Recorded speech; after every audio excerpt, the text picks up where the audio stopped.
The blackout swallows Lyon whole. In the switchboard room, the lamps die, and the Bakelite keys go cold under her palms. Then one thread of life. The hand-cranked generator whining like a wounded thing as Claire forces it to breathe. Static. Then a fist she knows. Short, short, long hesitation, long. He's out there, somewhere behind a German desk, setting a trap in the shape of a memory. Operator. The guard at the door mutters, bored, tapping his boot heel. The room smells of hot dust and stale Gauloises. She keeps the lever pressed, the coil warming. Dashes and dots climp on her forearms like pins. Her page is already damp where the carbon bled through her glove. Outside, sirens comb the night. Somewhere stones are breaking, or teeth. She writes 6 words before she allows herself to breathe. The loyal die first. Adjust west. Repeat? A male voice barks on the line. Tinny, metallic him, surely him. The hesitation in his rhythm is not a question. It is recognition. The generator coughs. She adds a timing group and the tiniest misprint, a signature he will see and hate. The guard yawns. Almost done? Message sent, she says, and lets her knuckles unclench. Through the window, searchlights rake the clouds like fingers looking for a pulse. 3 weeks earlier, Lyon, 1942. Deep third person limited. Past tense. No modern jargon. Historically grounded. Microtension. Economy of language. The first trick of the night shift was not to look hurried. Hurry drew eyes. Claire arrived 5 minutes late. Exactly as last week. Exactly as the ledger expected. The porter checked her pass without seeing her, his attention on the radio hissing Vichy slogans through a veil of static. She nodded once, tucked her scarf deeper into her coat, and stepped into the corridor where the lime wash trapped the damp. The switchboard room held its old heat. Dust rose when she pulled the blackout curtain tight. The lamps threw buttery circles onto the desks. Beyond them, the city would already be dimming.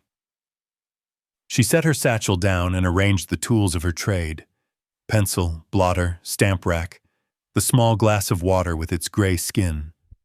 She did not glance at the clock. Clocks accused.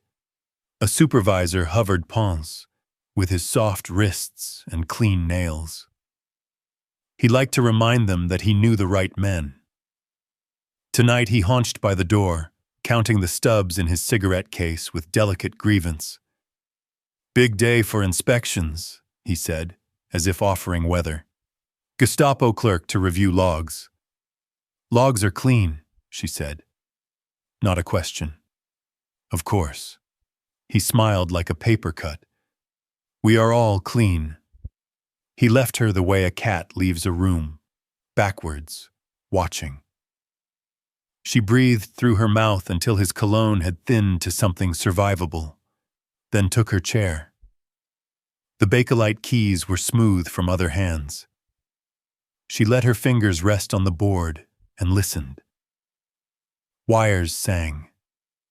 Somewhere else in the building, a lift door sighed and closed.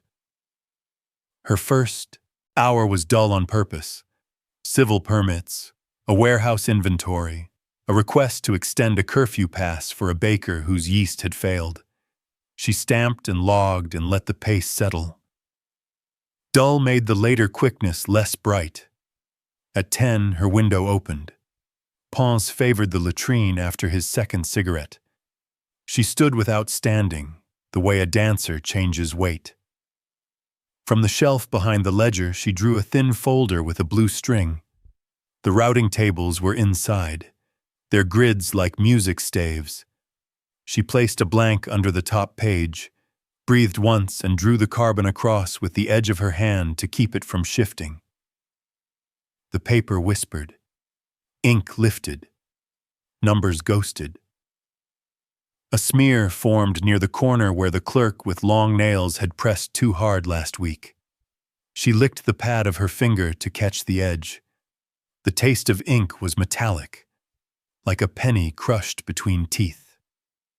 A ridiculous thought came unbidden. Will he recognize this smear? And she pushed it away. He would recognize other things. Boot heels in the corridor. She smoothed the carbon, pinched its corner, folded it in a shape her garter would tolerate. The room's air grew heavy. She let the folder close, slid it back. The door opened. A guard leaned in, younger than his uniform wanted him to be. "Inspection," he said, bored. Behind him, another man's silhouette, broader, remained in the hallway. "Of course," she said. She kept her hands easy on the board, palms down, as if they belonged there.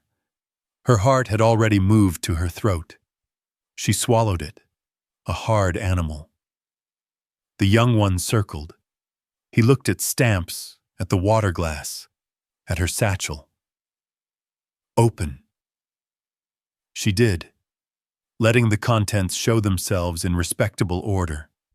Ration cards, a comb with 2 missing teeth, a copy of Le Nouvelliste folded to the feuilleton. A woman's life laid flat. He glanced, disappointed by its smallness. The broader silhouette spoke from the hall. German, controlled, the consonants clipped but not cruel. "Only logs tonight." "Logs only," the young one repeated, relieved. He took the ledger, flipped it. "You are very tidy, mademoiselle." "I am very dull," she said. He laughed the way boys do when they want to be men. When they left, the room exhaled. She closed the satchel. The carbon lay warm against the skin above her knee. She pulled her skirt down a fraction more. Near midnight, the rain began. It made a sound like someone running his fingers through the city. The telephone on Ponce's desk rang and rang. He did not come. She took it on the 3rd ring, pinched the cradle between shoulder and cheek. "Information office," she said. A pause, then, "Request for relay, priority municipal." French voice, local, nasal. She logged the code, patched the line, and listened for the telltale stutter of a canary. The message itself was dull traffic diversion for morning delivery to the Croix-Rousse, but the code group at the end was wrong by 1 digit, intentional wrong, like a wink in a church. She didn't pass it to the back room. She set it on a spike and watched its paper curl as if it wanted to burn. When Ponce finally returned, he smelled of cheap brandy. "Did you take my call?" "Municipal diversion, logged." He straightened his cuffs as if the act might justify his salary. "I'll be in records." She waited for his footsteps to die and began to thread her private work through the states. 2 index cards, palmed. 1 address book consulted with eyes only. She fed the safe lines their harmless bread, while the real meal, folded and warm, waited for feet and bicycles and the hollow stare on Rue Sainte-Catherine. At 1, the radio in the hallway clicked to the Foreign Service by mistake. A bar of music, English and impossible, slid into the corridor. Someone slapped it back to speeches and statistics about harvest yields. She felt her throat tighten as if she had swallowed an apple whole. She asked for the night window. Pons waved, already courting sleep. "Don't be long." In the annex, the small transmitter waited under a cloth. Legal for internal use, abused for everything else. She latched the door, tugged the blackout tighter, and pulled the cloth away.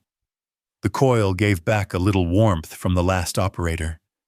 She set the crystal, checked the frequency, pulled the chair close. The room smelled of oil and old paper and the faint ghost of another person's fear. She did not think of her father. Thinking turned the room into a confession booth.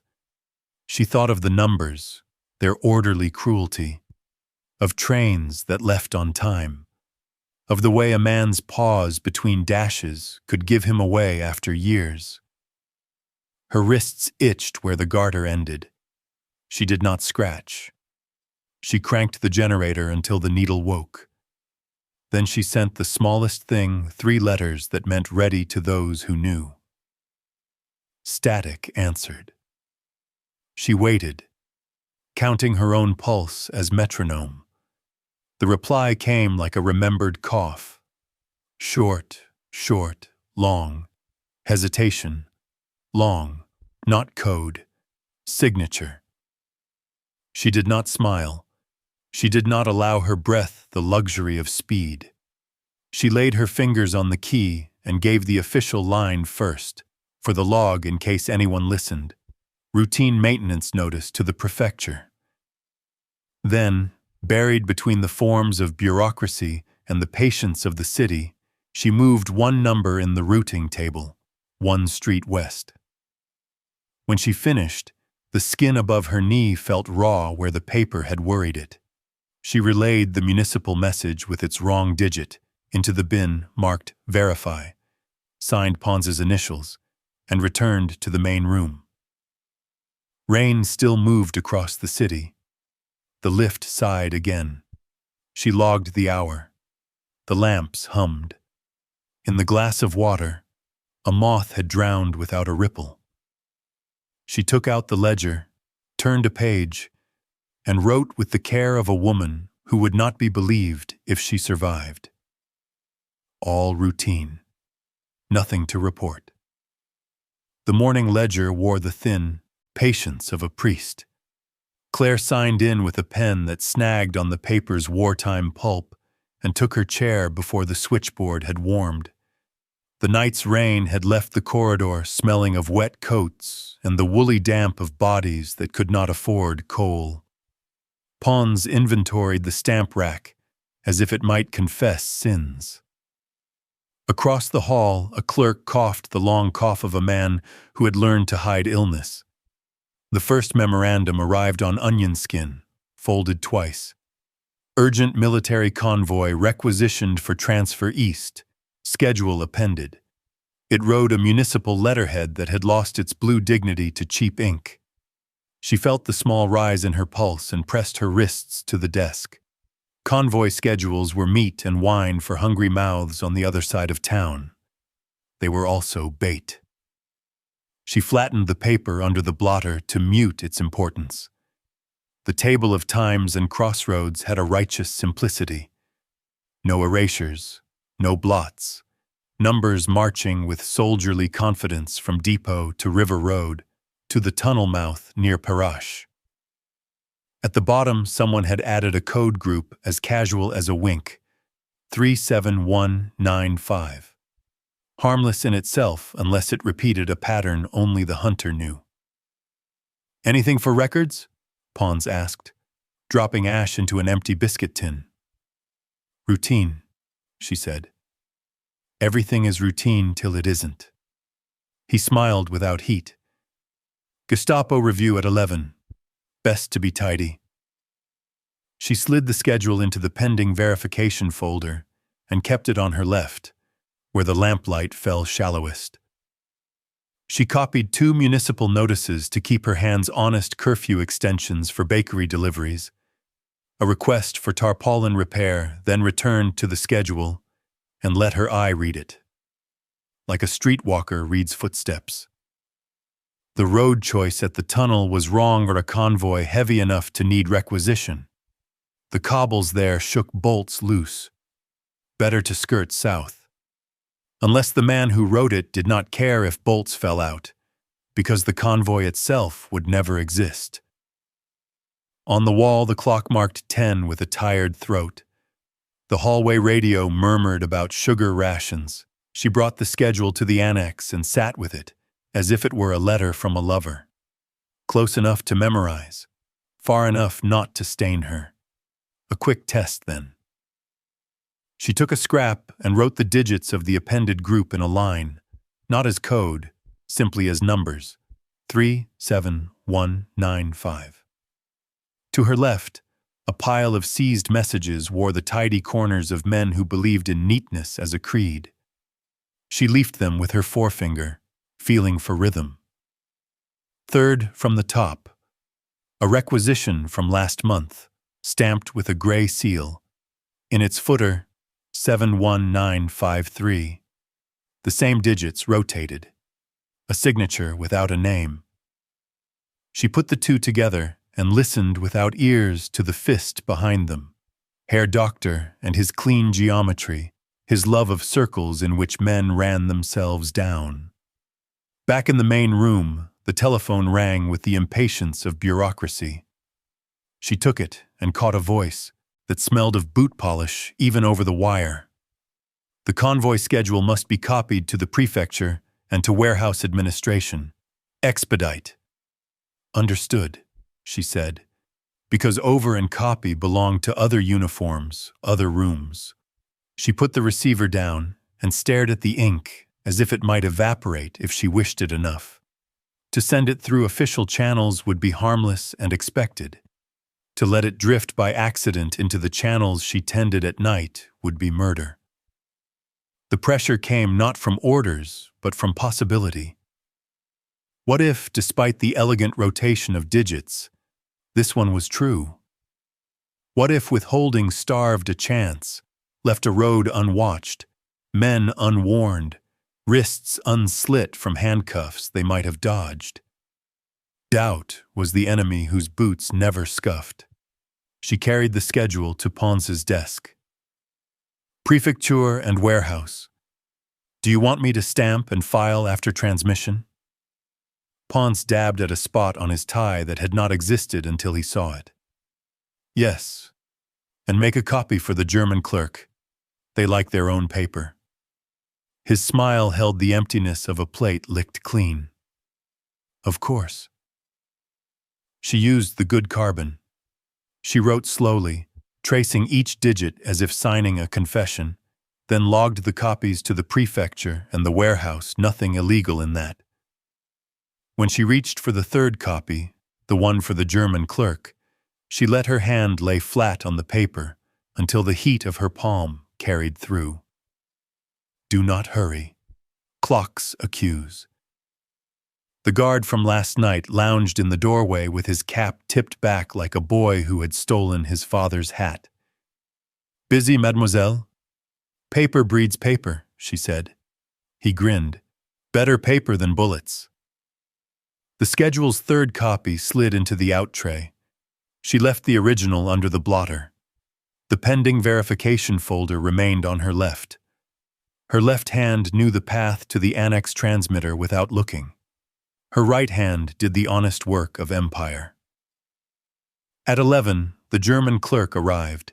He was thin and black-suited, with a face arranged for numbers. He asked for logs in French that carried the aroma of a different education. His eyes did not linger where men usually let them linger.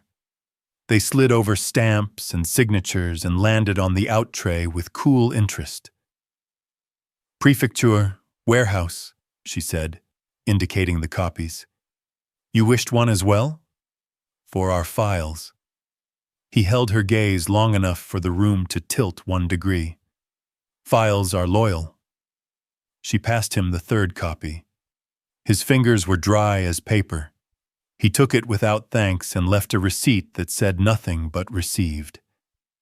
When he was gone, the room's temperature crawled up a notch, as if his presence had drawn heat from the air. She waited until the corridor swallowed him, then lifted the blotter and faced the original again. She folded it once, twice, not yet to pocket size, just enough to feel its bones.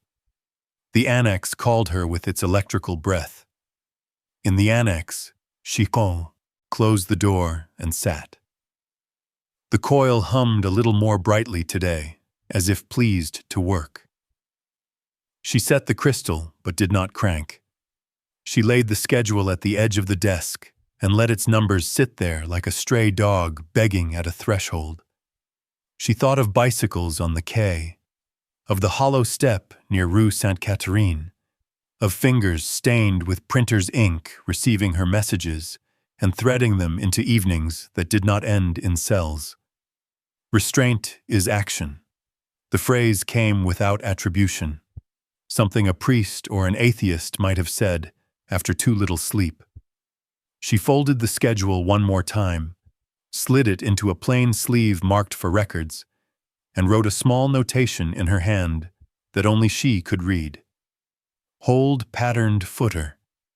The generator handle rested in its cradle. She touched it and felt the possibility of movement travel up her arm. If she turned it now, if she sent even a hint, the hunger in the city would scent meat. The vans with their snub noses would roll. The triangulators would lick their pencils and push pins into maps. Herr Doctor would smile the way he smiled when circles closed.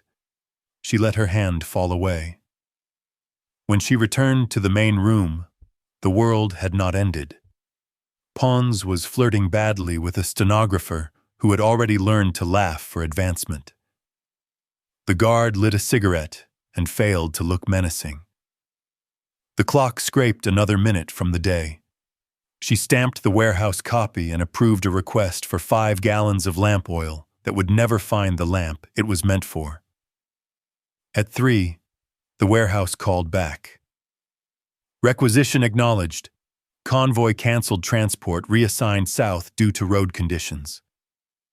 Canceled. She kept her face a wall. Noted, she said, and set the receiver down with both hands so it would not bounce.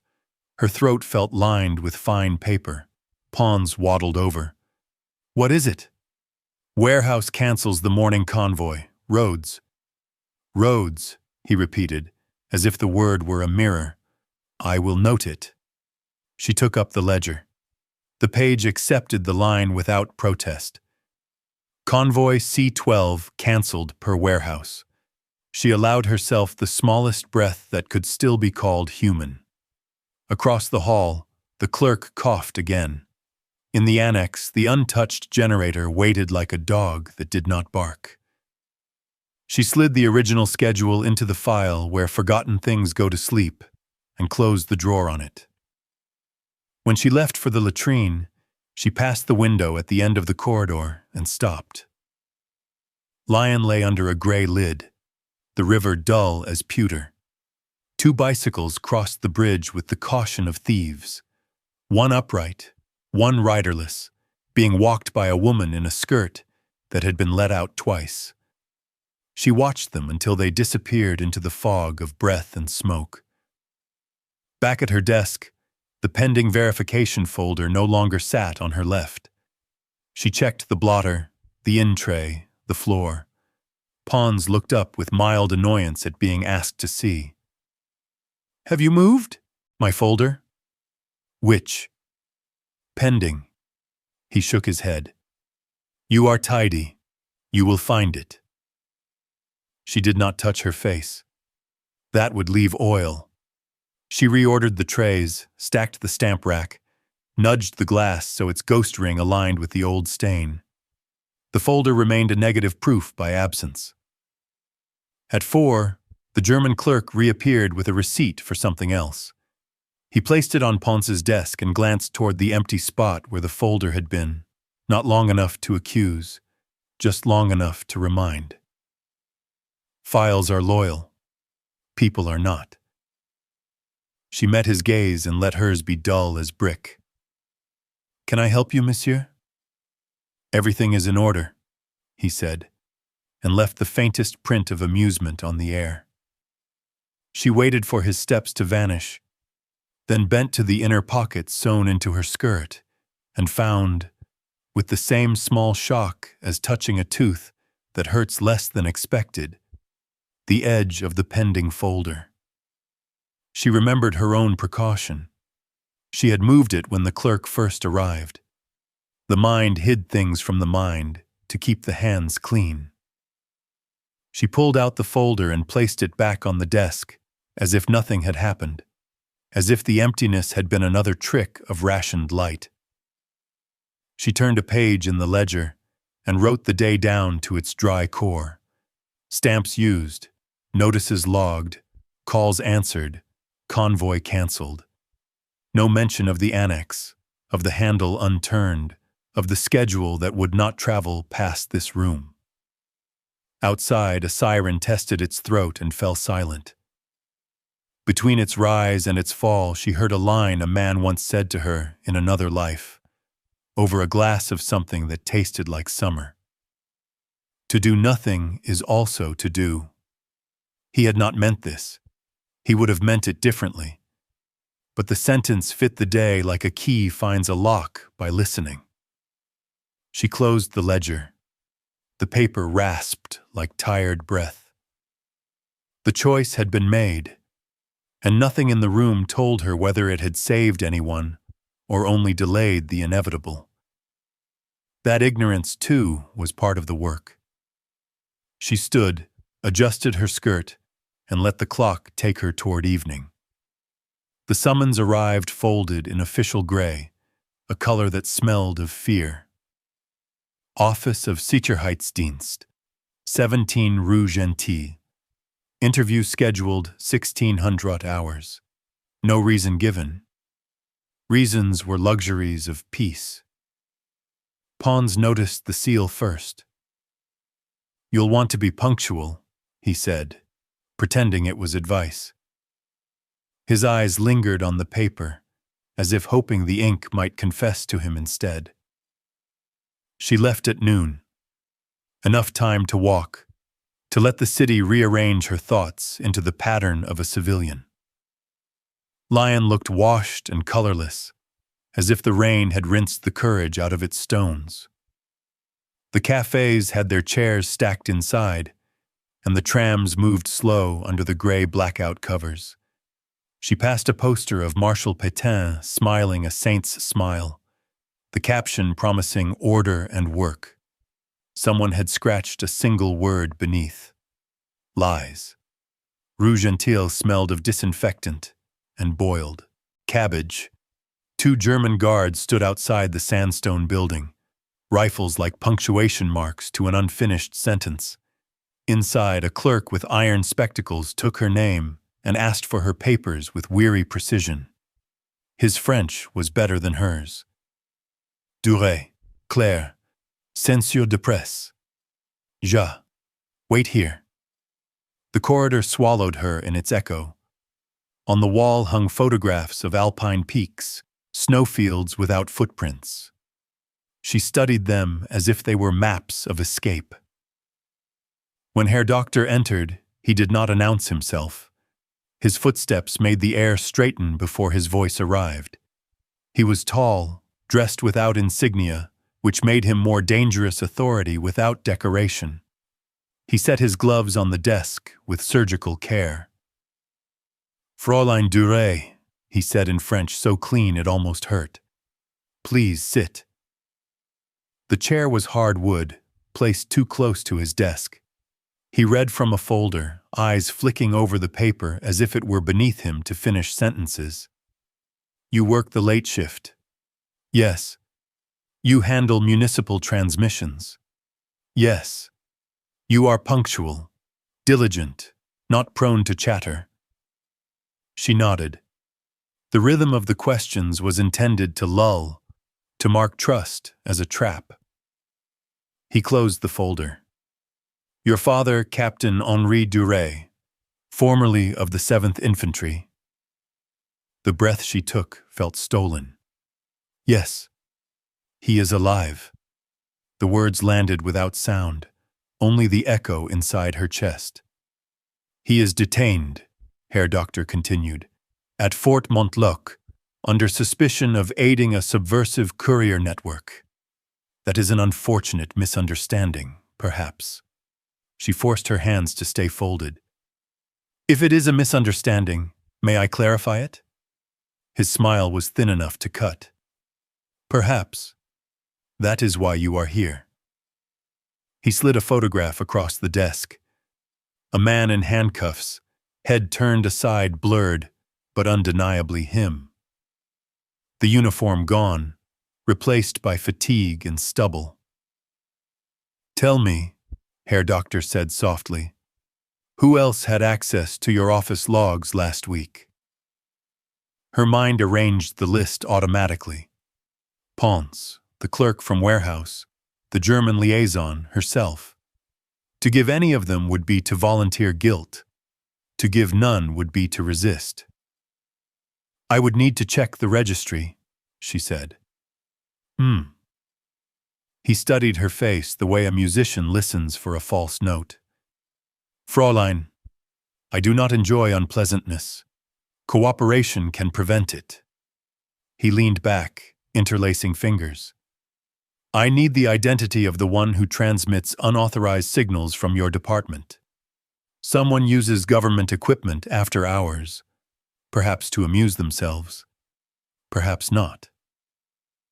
He let the pause stretch until silence became accusation.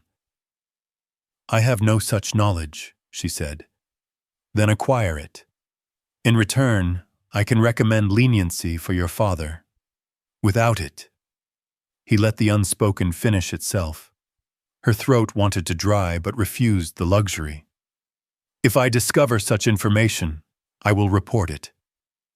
He nodded as though that settled the weather. "Good. I will expect your reflections, say, within a week?" A week. Enough time to move the network or to die trying. He rose, signaling dismissal. "You are an intelligent woman, Fräulein Duret. Intelligence is rare currency these days. Do not spend it foolishly." When she stood, her knees betrayed a tremor so slight it could have been the floorboards. She gathered her coat and reached for the folder out of habit, but he covered it with his palm. "Not yours," he said. "For now." Outside, the daylight had the texture of pewter. She walked without aim until she reached the Saône embankment. Pigeons fluttered under the bridge where children used to throw crumbs. She stood there until her breath stopped misting and the world blurred enough to seem merciful. Her father alive. The phrase should have been a prayer. Instead, it sounded like a debt. By dusk, she was back at her flat above the cobbler's shop, where walls carried other people's arguments through plaster. She lit the single lamp and unfolded the scrap of paper she had kept hidden behind a loose brick. 3 addresses, 3 code names. The handwriting looked foreign now, the slope of a braver self. A knock at the door froze her. 2 beats, polite, official. She slipped the scrap into her mouth, chewed, swallowed dry. "Who is it?" "Delivery."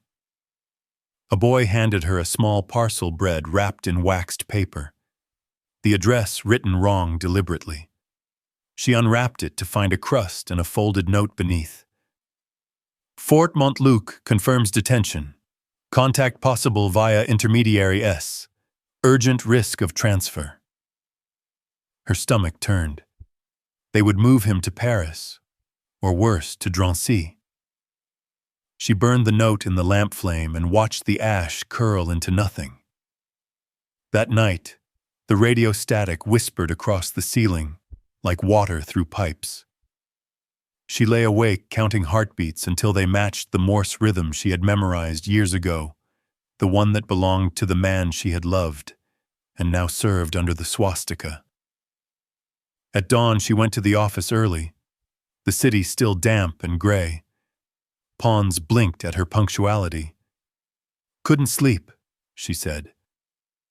He poured chicory into his cup and shrugged. "None of us can." At her desk, she opened the ledger, but the words blurred. The ink swam into faces: her father, Herr Doctor, the lover behind the radio key. All of them asking the same question. How far will you bend before you break? When the telegram from Gestapo liaison arrived, "Please confirm cooperation of Miss Duret," She felt the floor tilt again. The word confirm was the signature. Herr Doctor wasted no time. She drafted her reply in neat bureaucratic hand. Mademoiselle Duret will consider proposal. She stared at that word, consider, until it no longer looked like language. Only a thin cut through paper. Her signature bled slightly into the cheap pulp. She pressed the blotter down, steady, deliberate. The ink spread anyway, tiny veins of surrender. In the quiet that followed, she realized something irreversible had happened, not loud, not cinematic, but final. The kind of betrayal that sounds like breathing. Outside, church bells rang somewhere beyond the fog. Not for mass, for curfew. She added one final note in the margin of her log before closing it. Fort Montluc verify courier S. The letters looked calm. She envied them. The code room after curfew sounded like a city underwater. Everything muffled, movements slow, air thick with the smell of burnt dust and tired breath. Claire sat with her elbows close to her ribs to make herself small. The blackout shutters leaked a thread of light that touched her wrist, the pulse beneath it uneven. The order from Herr Doctor had come at noon. Verify the operator's signature at frequency 7.211 by midnight. Report anomalies. It was phrased as a test of loyalty, but she knew the deeper snare. Every operator's rhythm, every slight hesitation between dots and dashes, was as distinct as handwriting. Whoever she identified, she would condemn. At 11, the hall lights went dark. The janitor's cart rattled away. Pons, faithful in his cowardice, had left hours ago. Claire wound the generator handle once to wake the coil, the soft purr like a cat testing breath. Static filled the headphones, first flat, then alive with faint ghost stations bleeding into one another, as if the world's secrets collided in the wires and died there.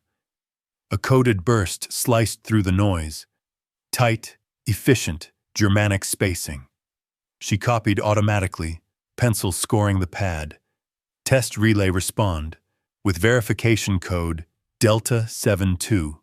Routine. She waited, chewing the inside of her lip. Then came another fist, slower, deliberate, each dash breathing longer than regulation. A subtle syncopation that lifted memory from her gut like a smell. No one else sent code like that. He had once taught her the rhythm himself, tapping it against the skin of her shoulder, while music played in a bar on Rue Mercière, before uniforms divided the world. Her first instinct was denial. The second, worse, was relief. To know the ghost had a name. The static shifted. He was calling a secondary frequency. She tuned, heart pacing the metronome. Request reply ident, C station Lyon.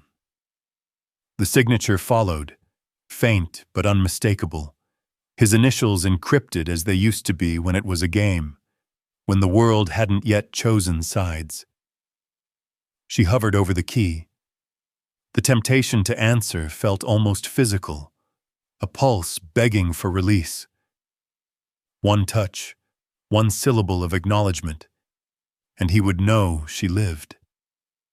One touch, and the network would die. Outside, tires hissed on wet cobblestones. DF vans, she could hear the low electric whine of their antenna sweeping for signal. If she stayed on too long, the triangulators would close like hounds. The room narrowed to the small pool of light over her pad. She wrote the code twice, once for the Germans, once for herself. His timing had changed. The faint delay after every fifth character. A pause that used to mean wait for me. Her mouth went dry. She tapped her nail on the desk to match the rhythm, slower each time, until the shape of him filled the room, not his face, but the memory of his breath when he laughed at danger, saying the war would end before the wine did. She had believed him then. Now the voice on the wire, his shifted tone. "Operator, confirm relay. Do you copy?" Her hand hovered above the key. Every nerve screamed to respond, to prove that not everything between them had been rewritten by uniforms. She lowered her hand instead, pressed her thumb into her palm until her nails left crescents. Her silence was the only weapon she had left. The transmission repeated, insistently, almost pleading. The third repetition carried a faint distortion, a whisper of her name buried in the static. Her own name, not code. Claire flinched as if struck. The coil whined.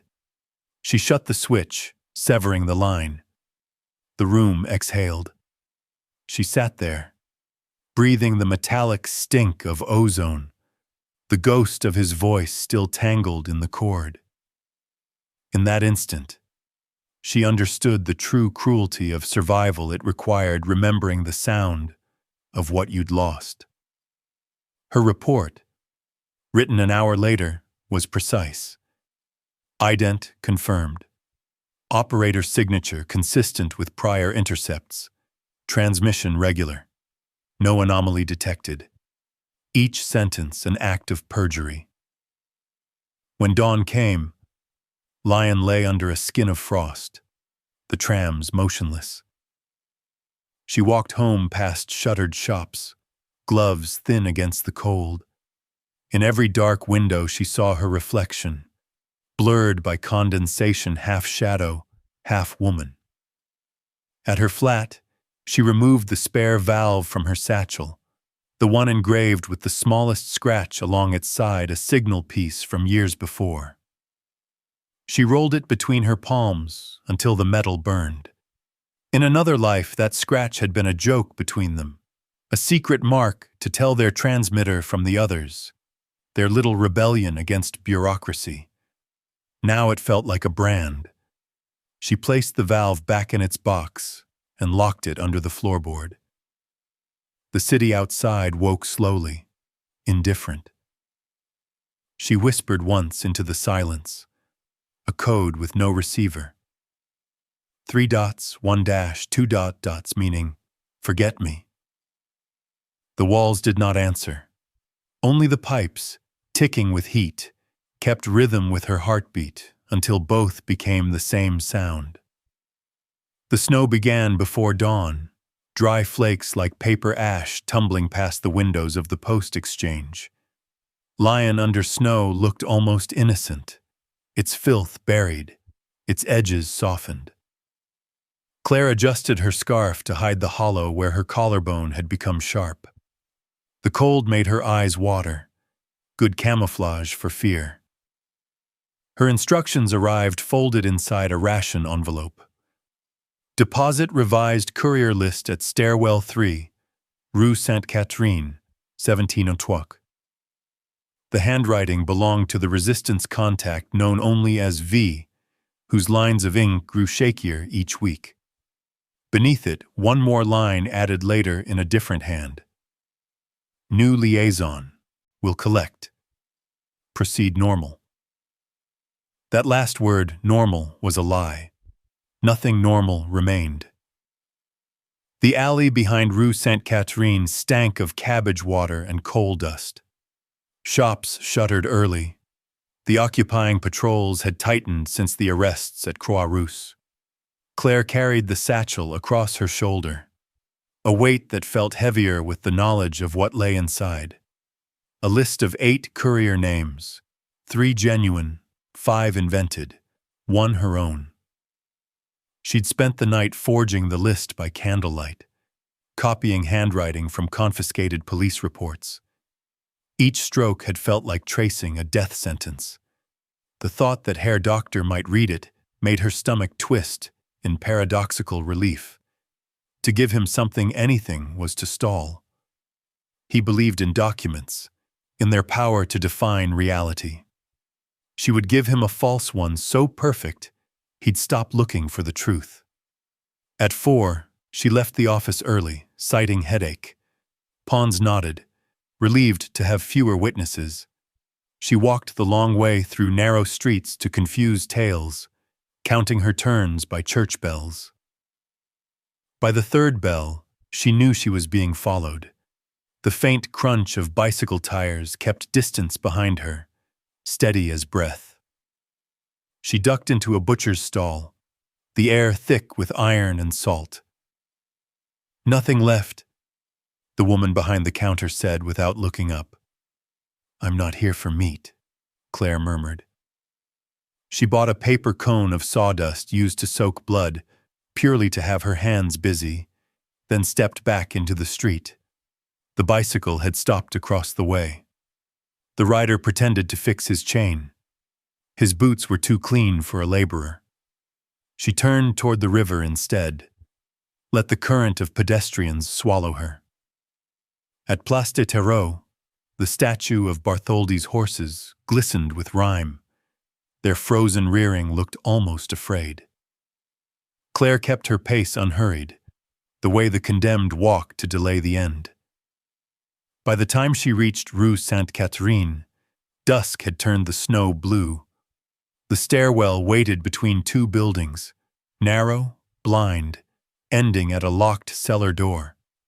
It had served for years as a dead drop, a stone loose on the 3rd step, hollow underneath. She knelt, brushed snow from the edge, and slid the folded paper beneath. For a moment her hands refused to leave it. That piece of paper was herself, every secret, every lie, reduced to pulp.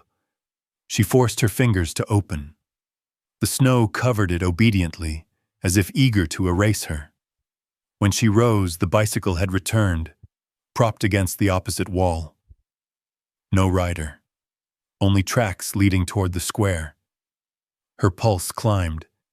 She turned back into the street, head lowered. If the Gestapo was watching, they would not move tonight. They preferred to wait for retrieval. That was the point of the trap. Let them bite, but on her hook. She walked until her lungs burned, then ducked into the church of Saint-Nizier. Inside, the air smelled of damp stone and candle wax. A few old women prayed under their breath. She sat in the last pew, her gloves still cold from outside. Under the murmurs, she replayed what she had done. Placed a decoy containing real names she could afford to lose, aliases already compromised, and one that could never be used again. Céline R., her own. The alias had once belonged to her mother's baptism certificate, chosen when she first joined the network. It was the name printed on every message the Allies received from Lyon. If the Gestapo followed it, they'd find nothing but her, already doomed. She had given Herr Doctor a ghost, and that ghost bore her face. The church bell tolled 5. She rose and lit a candle, not for salvation, but to anchor her shaking. Wax dripped onto her gloves, sealing small burns that would remind her she still had skin. Outside, the city darkened under curfew. Somewhere, a van engine idled too long. Claire walked home by the river, the cold turning her breath to small clouds of confession. At her flat, she peeled off her damp stockings and found the carbon copy of the list still warm against her thigh, where she'd kept it. She stared at her own name, Céline R., among the others. It looked strange, like reading a memorial before the death it marked. She folded the page into quarters and slipped it into the lining of her pillow. If they came tonight, at least she'd dream on her own epitaph. Near midnight, a soft knock rattled the door. 3 taps, pause, 2 taps, resistance code. She opened a sliver. A man stood there, cap low, scarf up to his nose. "You dropped something," he whispered, holding out a scrap of damp paper, her forged list. Stairwell was watched. You have a tail. Her stomach collapsed into itself. You touched it. Had to. They'll trace the fingerprints otherwise. He grinned without humor. Next time, don't write so neatly. She took the paper, heart hammering. Go, she said. They'll come soon. He vanished down the stair. She shut the door, locked it, pressed her back against the wood. The list felt alive in her hand, throbbing with its own danger. For a moment she wanted to burn it, to erase the whole miserable trick. Instead, she took her penknife, reopened the envelope, and rewrote the list once more, same names, same order, but now she added one more beneath hers, a cipher only she could decode. Hein, the signal word from Herr Doctor's transmissions. Let him believe his own spy had turned. She sealed the new copy and at dawn slid it beneath the door of the German liaison's office. The corridor was silent except for her breathing. When she stepped back into the street, snow squeaked under her boots, each sound too loud, too final. Behind her, the church bells began again, tolling for early mass or perhaps for someone already lost. Claire didn't turn. She walked until her legs ached, each step erasing what remained of the woman who still hoped to be innocent. By evening, a rumor spread through the office. Gestapo had intercepted a courier until Rue de la République. One name confirmed among the captured, Céline R. Ponce asked if she'd heard of the woman. Claire kept her eyes on her ledger and said very softly, "No. The name means nothing to me." The lie left her mouth smooth and cold, like a blade cleaned of blood. The blackout came at 10:42. Power gone, street lamps swallowed, Lyon reduced to breathing and echo. In the code room, the silence felt physical, like wool stuffed into her mouth. Claire lit the emergency lamp, its flame guttering in the draft. Outside, she could already hear the vans, 3 of them, maybe 4, engines humming a low, predatory pitch. The antenna masts would be up, sweeping the quarter for stray signals. Any unregistered transmission tonight would light her like a flare. She stared at the radio set, the squat box of dials and brass screws, the same one she had touched every night for months. Beneath her palm it felt alive, almost human. Her message waited in the notebook open before her. 12 groups of numbers, the real routing table this time. It had to reach the resistance before morning, or the next transport east would leave unchallenged. Her father was already lost. The network might still be saved. That was the equation. She cranked the generator once, testing. The needle quivered, the coil whined. Static bled into her headphones, faint at first, then rising in a thin metallic wail. She glanced at the clock 20 minutes before curfew patrols doubled back. Enough if she kept her hand steady. Her knuckles whitened on the key. One press, a breath, another press, dot, dash, dot. The room filled with soundless violence. Each pulse of Morse struck through her like a heartbeat she could no longer claim. Sweat gathered under her collar despite the cold. Halfway through the second group, the power surged and died. The coil hissed out like a wounded animal. Darkness flooded again. Her first thought was to stop, live another hour. But the idea dissolved before it formed. She reached under the desk, found the crank handle, and began to turn. The muscles in her arms screamed. The meter trembled back to life, thin current born from human will. The transmitter answered with a reluctant buzz. She kept sending, breath syncing with the rhythm. Somewhere above, a siren began a wail twisting into the sky. Bombing. No. A decoy alert. the Germans' favorite distraction during raids. It would mask her signal for a few precious seconds. The numbers poured out. She lost count of lines.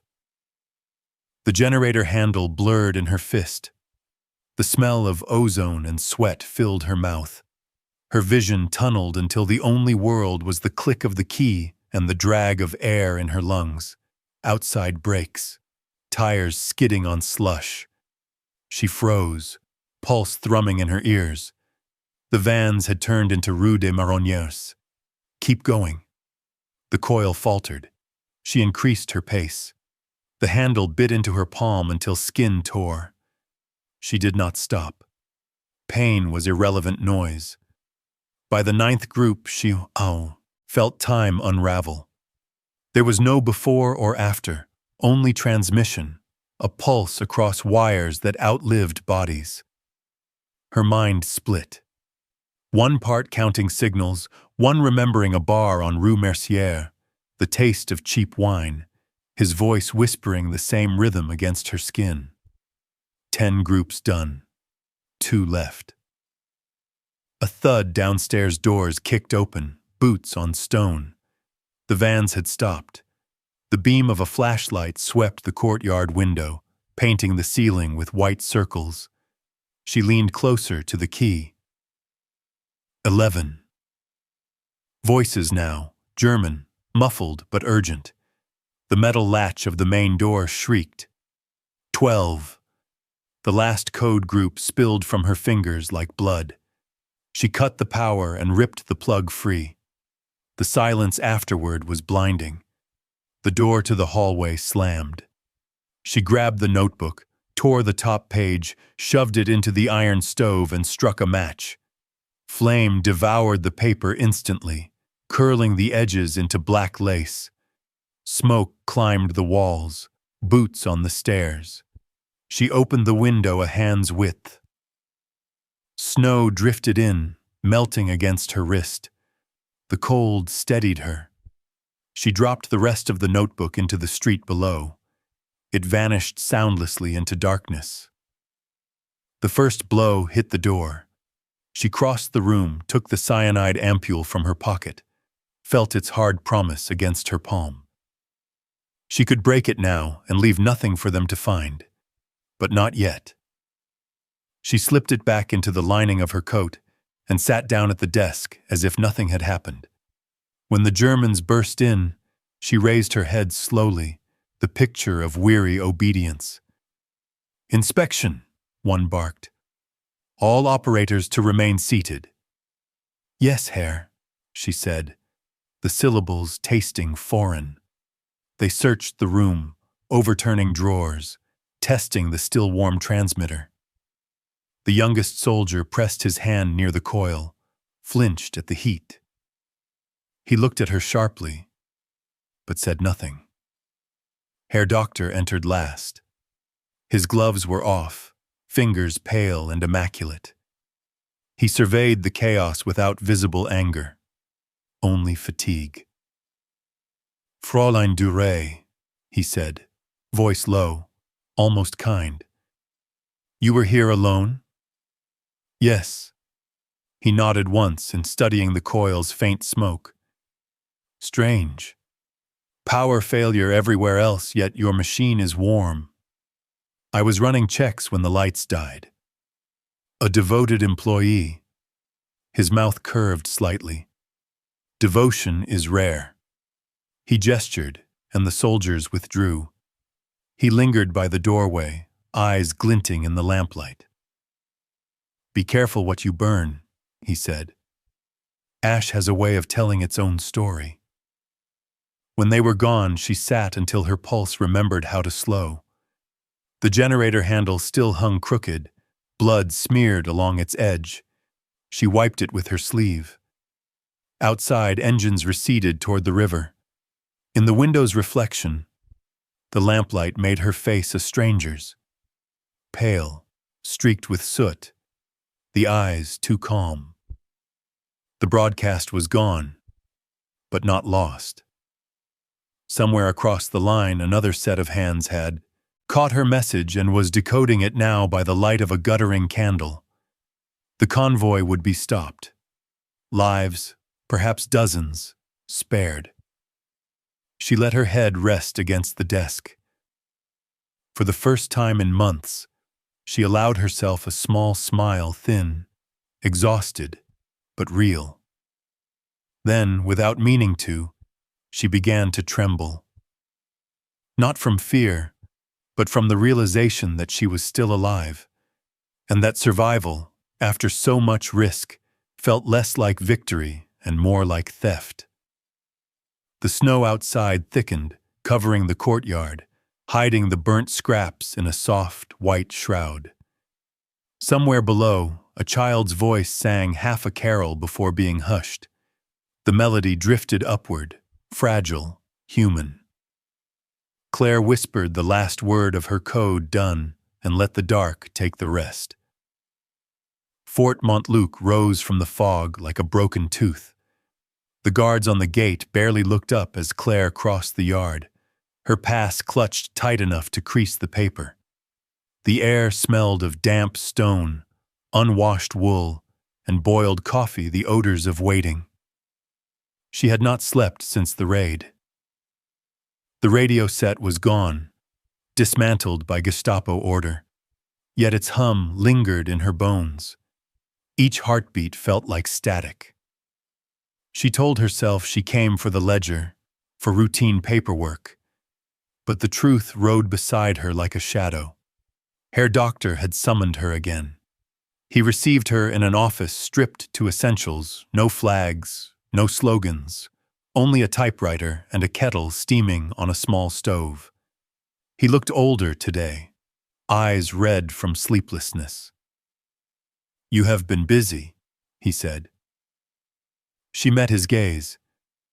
"I work when told." He poured coffee into 2 tin cups and gestured. "Sit, drink. You look diminished." "I'm fine." He smiled thinly. That is the French answer to everything. The cup warmed her hands but tasted of rust. He watched her drink as though measuring dosage. "There was a transmission 2 nights ago," he said. "Unauthorized. Triangulation failed due to the blackout. But someone clever operated inside government property. Perhaps even here." She kept her eyes on the cup. "Many people had access. Fewer than you think." He leaned forward, elbows on the desk. "A man in my position must decide which threads to pull. I prefer not to tug the wrong one." The silence stretched. He reached into his coat and withdrew a folded note. "Your father's file." Her throat tightened. "He is still at Montluc. Transfer postponed. For now." His voice softened, almost sympathetic. "I can delay further, but Berlin asks for examples. Cooperation. Something tangible." "I have nothing," she said. "Everyone has something. A courier name, a location, a pattern. Even one of your own choosing, small, harmless. Enough to satisfy curiosity." He said it gently, like a priest offering absolution. "What would that buy?" she asked. "A week. Maybe 2. He smiled again, and the kindness of it frightened her more than anger would have. Time is a precious commodity until war. The word time echoed like a shot inside her. A week might mean her father lived to see another sunrise, or lived long enough to watch her hang. She set the cup down carefully. "You ask for a name." "Merely a sign of goodwill." Her mind flicked through the network like flipping cards. Names of children running messages through sewers, widows passing codes through laundries. Each one weighed against the face of a man behind prison bars. There was one name, Bernard, a courier captured 2 months ago, his route long burned. She could give it. No life left to lose. She felt her mouth form the word before her conscience could intervene. Bernard Lefebvre. Herr Doctor nodded as if confirming a detail already known. Excellent. Route? North Quarter, silk warehouses. He made a note, the pen whispering across the page. Yes, that matches existing intelligence. You see? Cooperation costs nothing. She wanted to tell him it cost everything. When she stood, he rose as well, polite to the last. I will send a recommendation for clemency. The rest is not in my hands. Nothing ever is, she said. As she reached the door, he added, For what it's worth, I admire your restraint. Most people speak too soon. She paused. And the ones who don't? They learn silence is a language of its own. Outside, the fog had thickened, swallowing the outer wall. A line of prisoners shuffled across the yard, heads down. She watched them pass until the last faded into mist, trying to guess which gate belonged to her father. The cold bit through her coat. She found a scrap of paper in her pocket, a receipt from the transmitter's dismantling, and wrote on the back with the stub of a pencil. Bernard was already gone. She folded it, tore it into shreds, and let the wind take them. On the walk back to the city, she rehearsed her report for the office. Routine inspection, all in order. Words as empty as breath. By the time she reached the quay, night had lowered itself over the river. The water moved sluggishly, carrying the reflections of shuttered windows. She leaned on the railing until the chill numbed her fingers. She told herself she had saved her father. She told herself the name she'd given meant nothing. The sentences sounded reasonable, but reason had no pulse. In the glass of the dark river, she saw her reflection pale, exhausted, anonymous, and whispered to it, "Mercy is never clean." The ripples swallowed the words. Later, at her flat, she sat beside the unlit stove and wrote a note to the resistance, her handwriting steady despite the tremor in her chest. Contact lost in North Quarter. Operative B compromised earlier. Maintain silence on all southern routes. Transmission complete. She paused, then added one more line. No rescue attempts. All quiet. It was a lie meant to save others, and like all her lies, it tasted of ash. When she sealed the note, she noticed the faint smear of blood on her thumb from the Cipher, paper's edge. She didn't wipe it off. The mark was proof that mercy always cut both ways. The sirens began at dusk, a hollow ululation that flattened every thought. Claire had heard hundreds of alerts, but this one carried a different pitch, the kind that rose not from warning, but inevitability. She had arranged everything with precision. 3 couriers, coded as Orion, Lucille, and Jean, were to cross the southern bridges using the schedule she had fed to the resistance 2 nights before. Each route timed to the minute, each checkpoint staggered. Perfect, on paper. And yet the city's pulse was wrong. Tram lines halted mid-route, crowds pushed toward basements, and the river ran black beneath the heavy snowmelt. She moved against the flow, coat buttoned high, clutching the folder that held the last confirmation slips. Lyon smelled of smoke and panic. Overhead, engines roared low. Allied bombers, maybe American, maybe British, it no longer mattered. They came for the rail junctions, but bombs never cared about coordinates. She reached the café on Rue des Marronniers, a dead rendezvous turned safe house. Its shutters were nailed, the sign half charred from an earlier raid. She knocked twice, paused once. A hand pulled her in. Lucille waited by the counter, face streaked with soot. The bridge checkpoint changed. Germans everywhere. Where's Orion? Didn't come. Claire's stomach tightened. And Jean? Lucille shook her head. They took the line at Perrache. Someone talked. The room swayed. Not from the blast outside, but from the words themselves. Someone talked. The phrase filled every silence since 1940.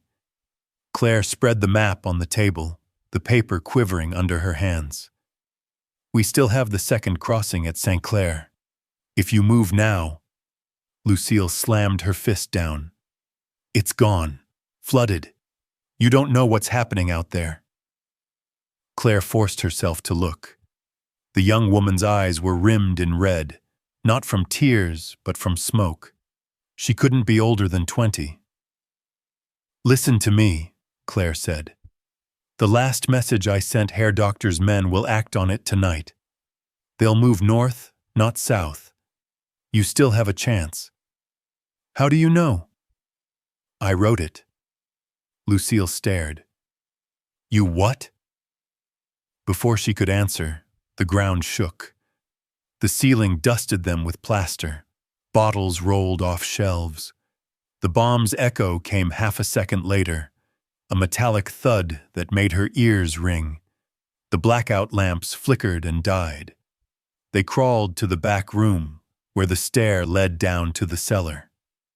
Another group huddled there, Orion, limping, blood on his sleeve.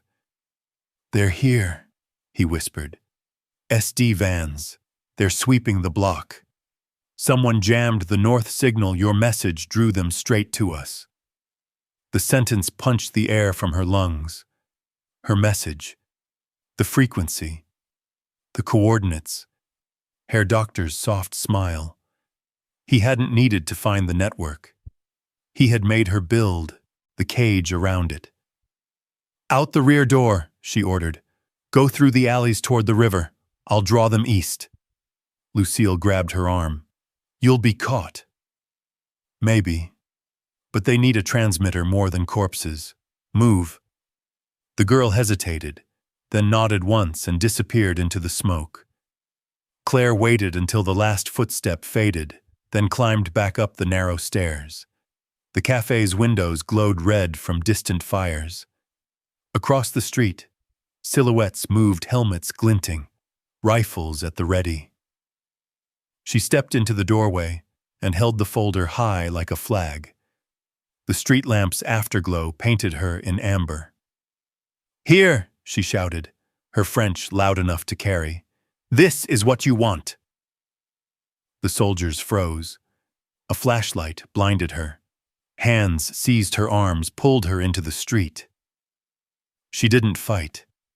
The folder pressed between her ribs felt absurdly light. Inside it was nothing but blank sheets, the inked illusion of confession. They marched her toward the trucks, idling near the square. Snowflakes turned to steam on the hot metal of the engines. Herr Doctor stood beside one vehicle, collar up, gloves immaculate as always. He looked at her with something resembling sadness. So, he said quietly, it was you. She said nothing. Her breath clouded between them. I gave you every chance, he continued. Why finish the game this way? Her answer came steady, stripped of anger. Because someone had to close it. He studied her for a long moment. Then, with a small nod to the soldiers, he turned away. Search the building. They pushed her toward the truck. As she stepped up, an explosion ripped the night open the bombers again, striking the depot nearby. The blast threw heat and debris through the square. Claire stumbled, caught herself on the tailgate, and looked back. Lucille and Orion were gone, whether fled or buried. She couldn't know. The city burned in pockets, light flickering off the Saône like veins of fire. The guards shouted, trying to restore order. In the chaos, she reached into her coat and felt the glass ampule, still intact, her last truth. She hesitated, then let it fall back into the lining. Not yet. If she lived, she could still lie one more time, perhaps enough to save the others. If she died now, the story would end with no one left to tell it. The truck lurched forward, engine growling. Smoke swallowed the street, hiding the bodies, the guilt, the city itself. Claire gripped the bench to steady herself. Somewhere behind the roar, she thought she heard a radio signal, 3 short, 1 long, the Resistance's confirmation code. Maybe imagined. Maybe real. For the first time in weeks, she closed her eyes. The smell of cordite and rain filled her head.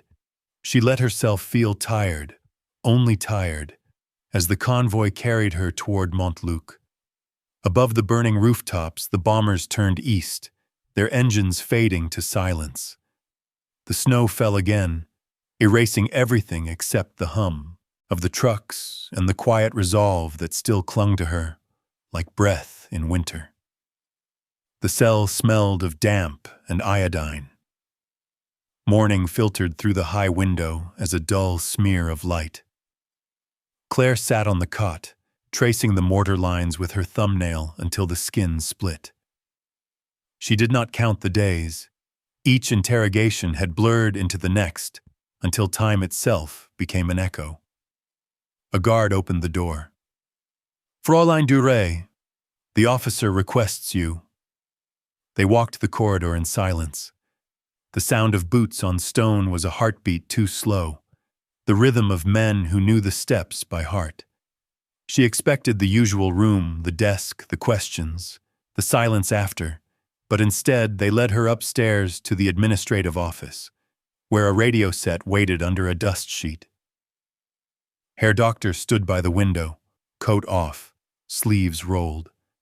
The gray daylight made him look mortal for once.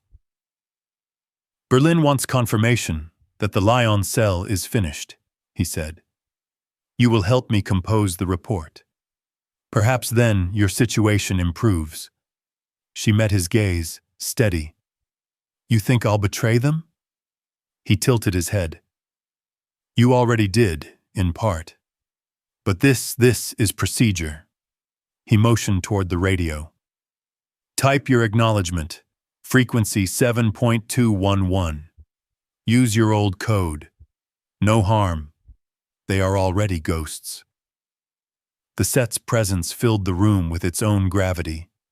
She could feel the coil's latent warmth, the same metal that had once carried her voice across the city. Her hands trembled as she lifted the cover. "Go on," he said softly. "Show me the craft of a true operator."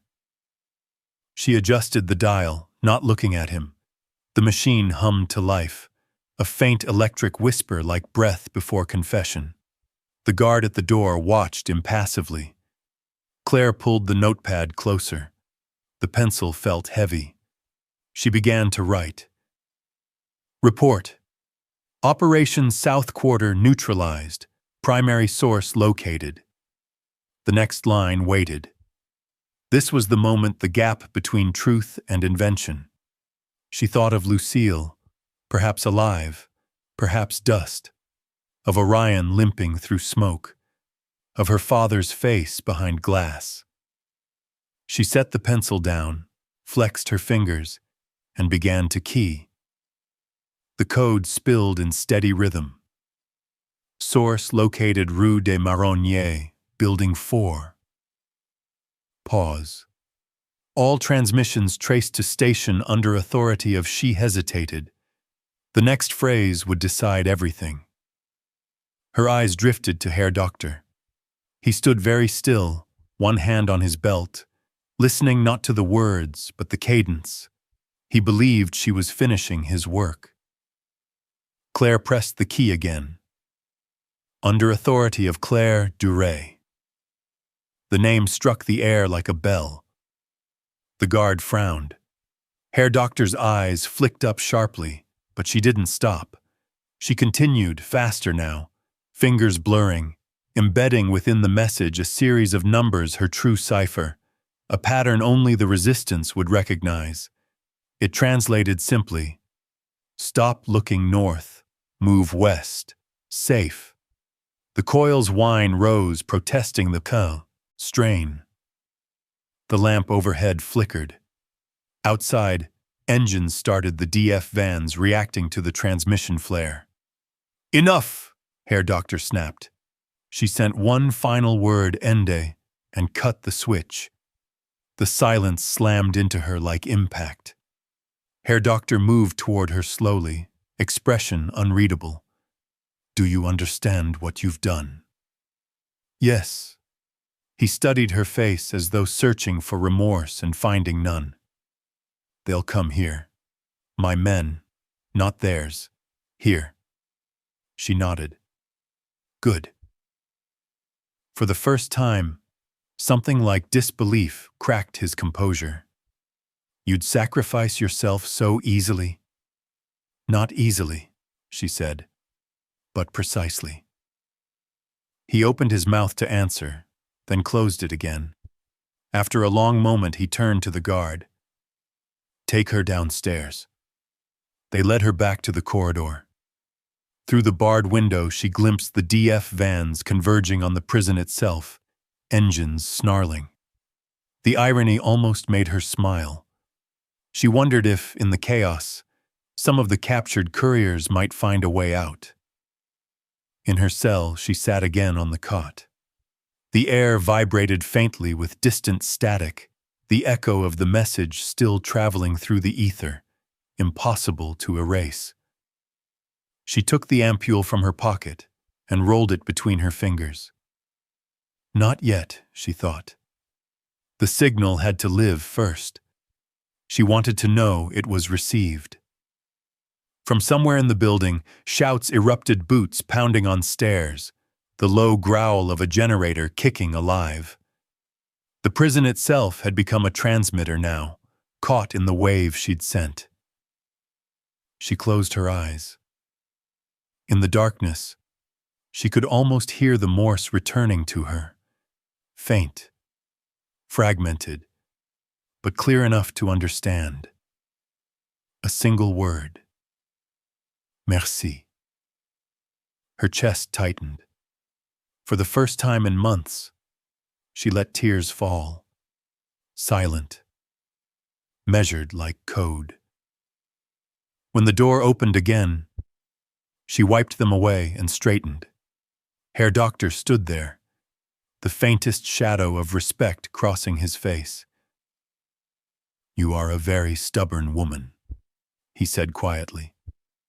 "It's the only thing we can afford," she replied. He nodded once, then gestured for the guards. As they took her arms, she glanced back at the radio. Its indicator lamp still glowed, flickering, refusing to die. She smiled at that small defiance. The machine, like her, kept sending long after it should have gone silent.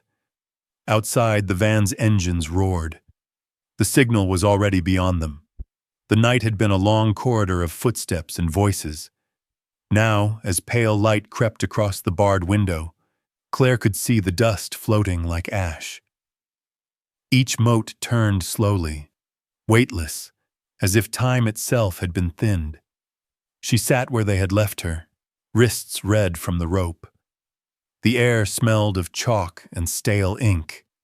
Somewhere down the hall, a door slammed and boots followed, the rhythm of authority. When Herr Doctor entered, he carried no file, only a slip of paper folded twice. His collar was open. He looked tired, almost human. "Berlin will close the case.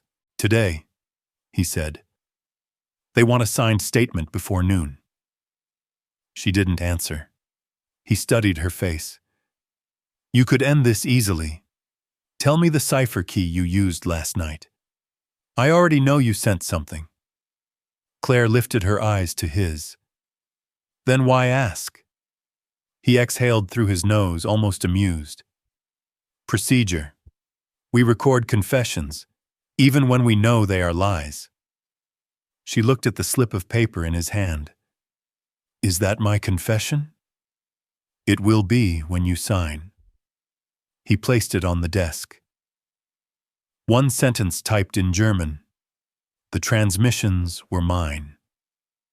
She read it once, then again, slower.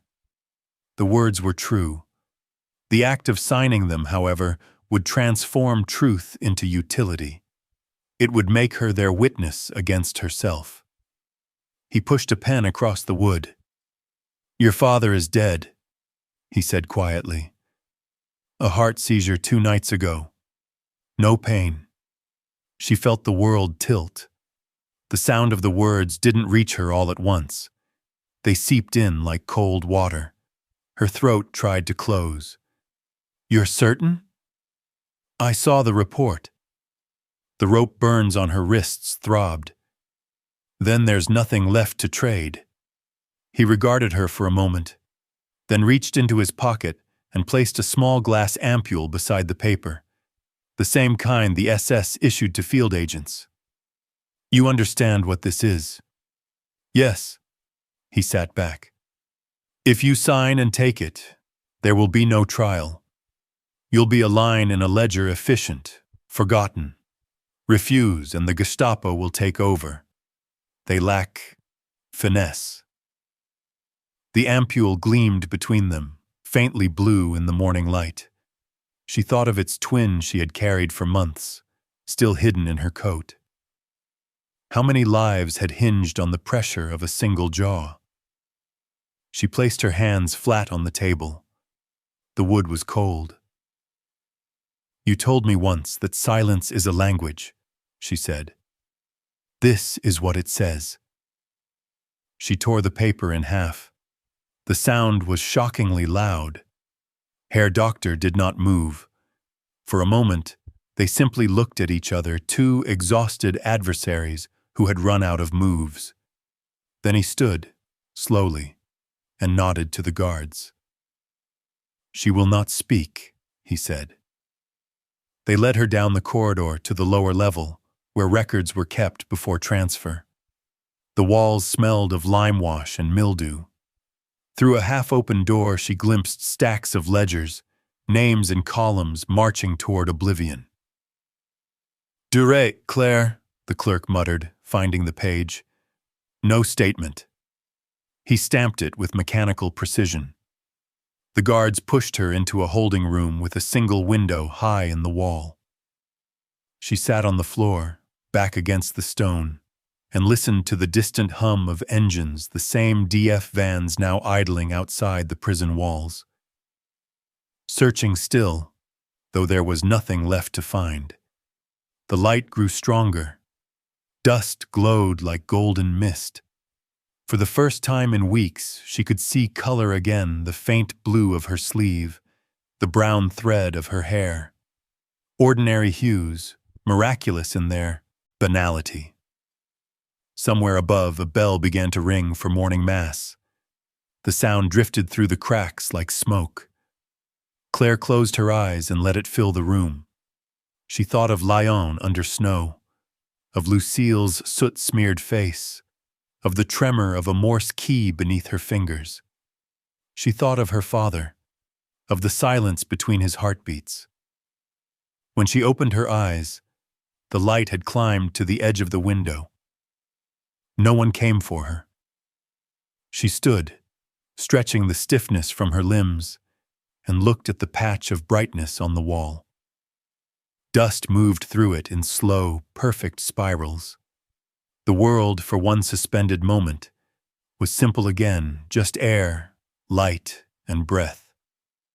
She whispered, not in code but in plain language, the words she had never sent. For every signal lost, another will rise.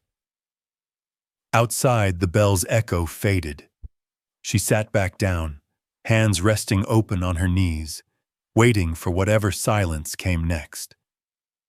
Later, in the ledger room, the clerk added a final notation beside her name. Duret, Claire, no statement. That was all history would remember. But somewhere beyond the walls, on a battered receiver hidden in the ruins of a warehouse, A faint signal still pulsed her last transmission, looping through static. No one would know its origin, only that it existed. And in that persistence, soundless, unseen, her victory endured.